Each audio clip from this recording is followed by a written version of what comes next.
In just about any sport, a strong stance is vital.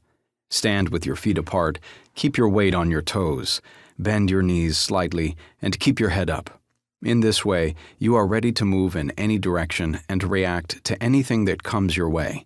You've put yourself in the best possible position to succeed. You're prepared for the unknown. Athletes spend a lot of time thinking about and perfecting a solid stance, so much so that it becomes habit and the foundation for every move we make. While we put a lot of effort into our physical stance, however, most of us ignore our mental stance.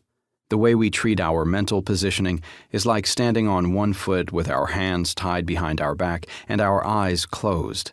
In this stance, we're ready for nothing, and the unknown will chew us up, spit us out, and then go back for seconds. But that's what so many of us do. We adopt a system of values and way of thinking, and we develop an obsessive mindset that becomes who we are, and we never allow ourselves to deviate from that, even when it would help us. If you think of yourself as a perfectionist, you always must be one. If you compete through pain, you must do it every time. If you have an ego the size of Canada, then you damn well must never display an ounce of vulnerability.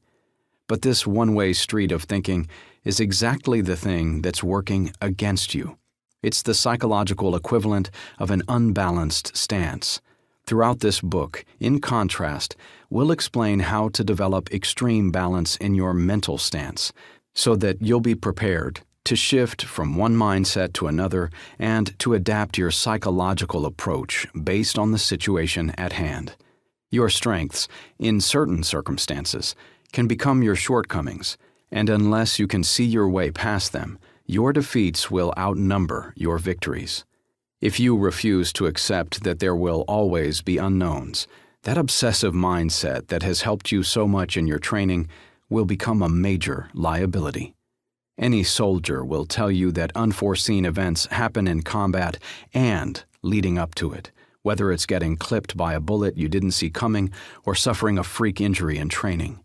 In those moments, the key to your success lies in how you respond. Will you panic? Or will you accept the new status quo and proceed from there? Do you say, "Oh crap," or "Okay"? If it's the former, you're in for a tough time. If it's the latter, you're still in for a tough time, but you'll have the skills to adapt on the fly. To quote the informal slogan of the U.S. Marine Corps, you'll improvise, adapt, and overcome. That's what extreme balance is all about, accepting that your approach to situations should be flexible. Your mental stance needs to set you up to be ready to handle anything.